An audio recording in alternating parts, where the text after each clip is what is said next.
Hey everyone, I'm Heather with Bounce Family Farm. Today I'm going to be showing you the piglets that were born on July 15th and just sharing with you a couple of things that we've learned during our first farrowing experience. So here are the proud parents.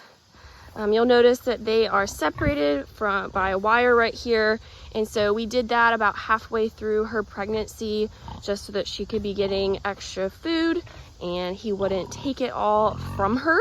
So we have been feeding each pig about 4 pounds a day, and so about halfway through her pregnancy we upped her feed closer to about 8 pounds per day, just so she was getting enough nutrition.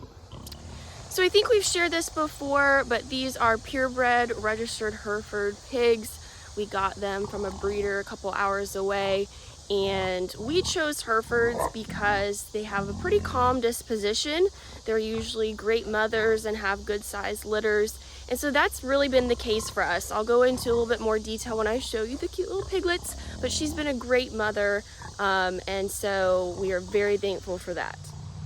Miss Piggy decided to lay in her mud hole. So the first thing that was obviously a little bit of a concern to us, and there's Mr. Boar, was how to know when she was going to have piglets, because as a gilt, they don't usually show a lot of signs super early on. But it was actually pretty easy for us, thankfully.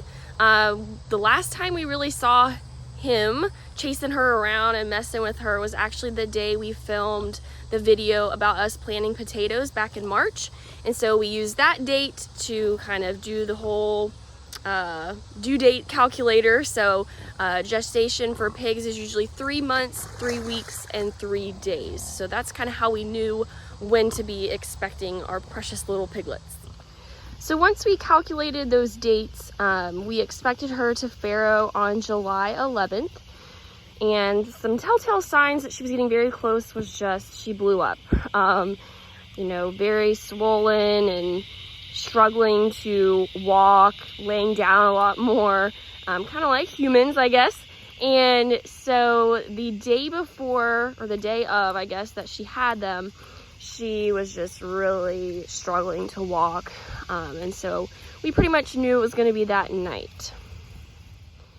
And the next morning, we came out and saw these guys. So she had 9 piglets, which is a little bit smaller size litter, but pretty typical for a gilt. None were dead. She had passed the afterbirth, and so everything went very, very smoothly. So again, we're very, very blessed and thankful for that. So there were actually 7 girls and 2 boys. So we've only got to castrate 2, so that's nice. So one of my biggest concerns with the farrowing, and you know, I did a lot of reading and research, was that our gilt would lay on her piglets, because that is a very common cause of piglet death, unfortunately. But she's been very, very careful when laying down, and we also have that bar that was built into this farrowing house design to try to prevent that. And so the piglets seem to know, because you can see they're laying back there, they seem to know to go back there to get out of their mama's way, I guess. Also just was a little bit of a concern that she wouldn't really be very motherly, because we had that happen with a first-time mom cow, a heifer at our farm.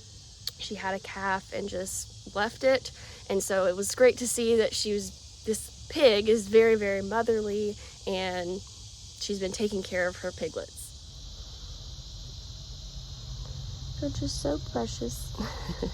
Another concern I had was that they would be born on a morning that Jeremiah was gone at work, and you know, I'd come out here to all these dead piglets or something. That was just a fear of mine, but it happened on a Sunday morning, and so he was here and there weren't any dead piglets and everything was good. So that was another big blessing.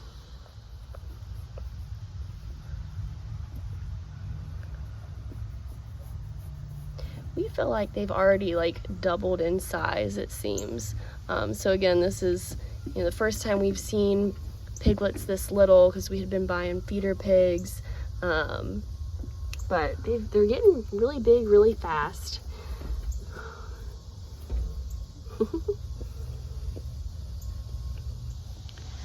Another common concern with farrowing is having a very aggressive mama that won't let you near her piglets.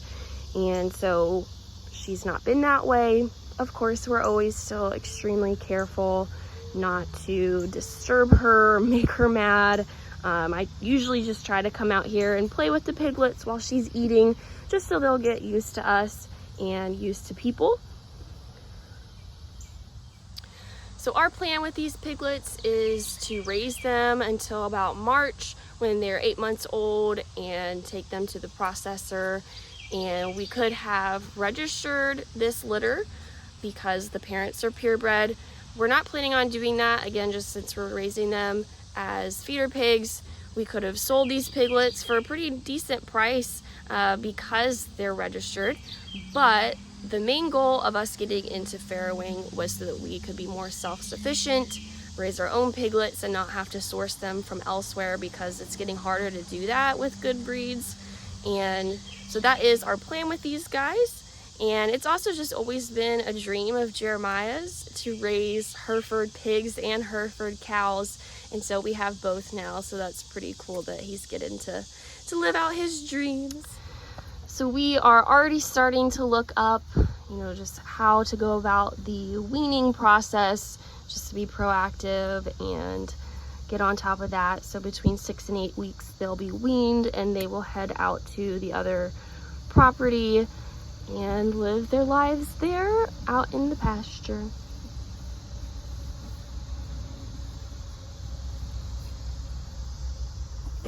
Oh, sorry. I was trying to come give some belly scratches. Well, thank you guys so much for watching. Hope you learned something about our experience with first-time farrowing, and hope you enjoyed getting to see precious baby piglets. So we'll be showing more of them as they get bigger and as we take them out to the other property. So stay tuned for that. Such a good mama. And daddy. He has seen them a couple times, but I don't think he really understands. Bye, Miss Piggy.